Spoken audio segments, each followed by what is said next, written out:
So guys, সবাই কেমন আছেন? তো আমি আলহামদুলিল্লাহ ভালো আছি। তো আমি বর্তমান গাড়ি নিয়ে সিলেট ভোলাগঞ্জ।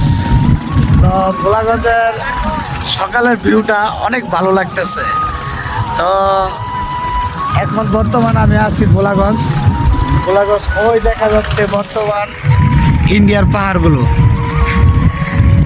এখানে আর কেউ আসে নাই, বর্তমান শুধু এই একটা গাড়ি, এই দুইটা হাইয়েস্ট, একটা প্রাইভেট আর এই আমার একটা গাড়ি।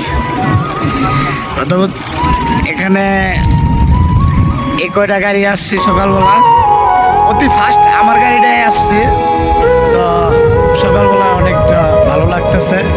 এ হচ্ছে ভোলাগঞ্জ, আজকের দিনটাই ভোলাগঞ্জ আছি, তারপরে চলে যাবো রাতারকুল।